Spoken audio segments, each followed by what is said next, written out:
Hello everyone, and welcome back to episode 4. In today's episode, I, along with the 8th graders, are graduating from the school. We had a farewell ceremony with all the staff and the present and future 8th graders. It was a very special morning. After spending quite some time at the school and getting to know all the people, we had developed a sense of connection. This had always been the hardest part about traveling, saying goodbye. It just never gets easier. I had an amazing time here at Barkot, an experience of a lifetime which I'll always remember. I came here with the intention to give, but ended up receiving more. The universe is funny like that. You just have to trust that everything has already been planned out for you. My life was made fuller because of every single one of you guys, and you guys will always have a special place in me. Naveen asked me to give a speech to the graduating class. Wow, 8th grade. It seems like forever ago. What on earth was going on in my mind at the time of my life? But if there is one thing I could tell the 13-year-old Anthony, it's gotta be to work hard and not to be afraid of failure. Failure is not the opposite of success. In fact, it's part of success. I sent them off with my warmest regard, and together we danced away in joy. For those that know me, I definitely don't have the moves like Jagger. In fact, I'm really stiff and extremely uncoordinated. I'm really shy and I feel embarrassed about dancing. But something about the atmosphere in India that really changed that. Everyone here, and I mean every single one, young or old, guy or girl, loves to dance. Where there's music, there is dance. It's not about how well you dance. When you dance, your purpose is not to get to a certain place on the floor. It's simply to enjoy each step along the way.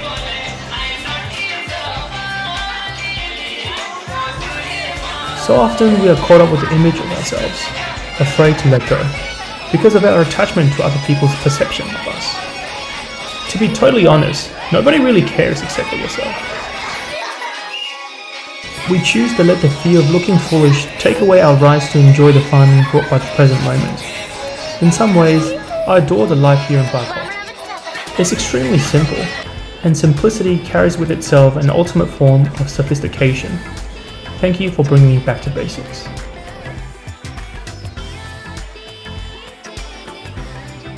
After saying our goodbyes, I took a private taxi down to the nearest major city, Dehradun.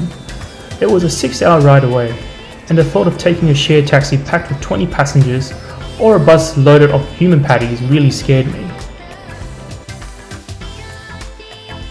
The car ride was uneventful, just extremely bumpy. I had a train I needed to catch from Dehradun back into Delhi. Thankfully no unexpected road conditions today, and I made it back to Dehradun with a little time to spare.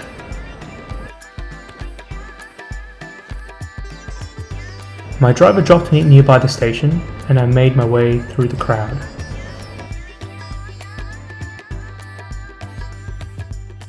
Here's a quick tip guys, make sure you pack light and keep to one backpack. For most of my trip, I used a 70-litre backpack and a 30-litre day pack. The 30 kilograms really took a toll on my body. Alright, so finally got into the train station. I wasn't sure where to go, so I asked someone. He told me to come to platform 16, but I wasn't sure whether or not I'm in the right place. There's a lot of people here, there's a lot of train departing from this platform. So with the help of a local, I found the platform which my train was boarding from.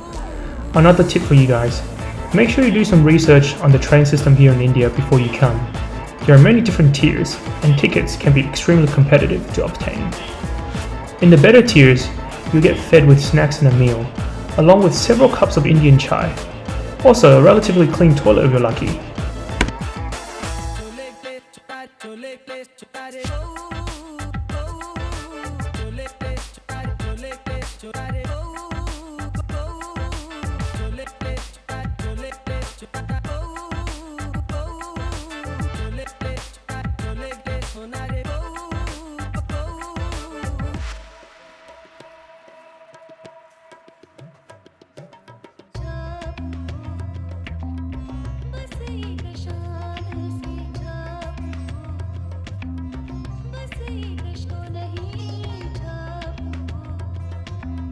The train ride was another 6 hours going into Delhi.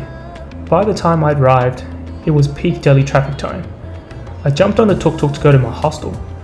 Probably wasn't the greatest idea. The tuk-tuk ride felt like it was a ride to hell, and it seemed to have dragged on for hours. If you're looking for law and order here on the Indian roads, look elsewhere. As much as I like to think that all the drivers and the riders here have a license, the gut feeling tells me otherwise. It's all part of the experience though. You just gotta trust the driver. Somehow they make it work. After dropping off my belongings at the hostel, I decided to venture out to get some food. Now if you're not into crowd, Delhi's probably not the place you want to be. It's always a sensory overload. The smell of the Indian cuisine mixed with the stench of the gutter, the chatter of the passerby disrupted by the continuous honking, and the visual stimulation from all the unusual sightings. The culture shock, or maybe I should say the Delhi shock, can be real.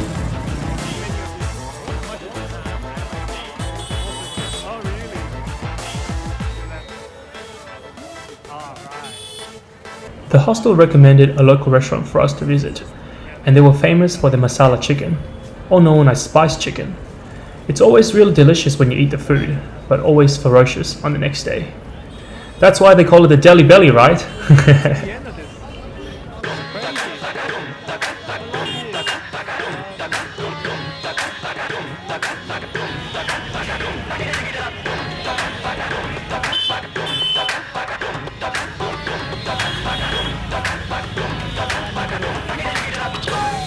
Get out guys, today we're going to the deep city of Delhi to get some of this butter chicken looking thing. This is the real deal.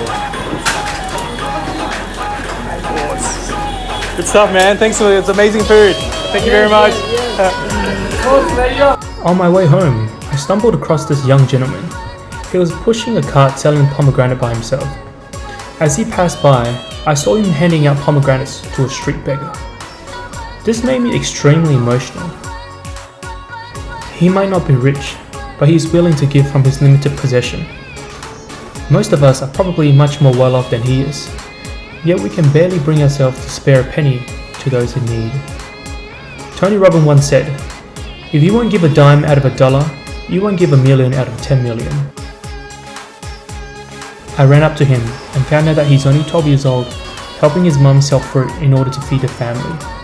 I purchased a few pomegranate from him and left him with a tip. Young man deserves the world. Thank you for teaching me such a valuable lesson.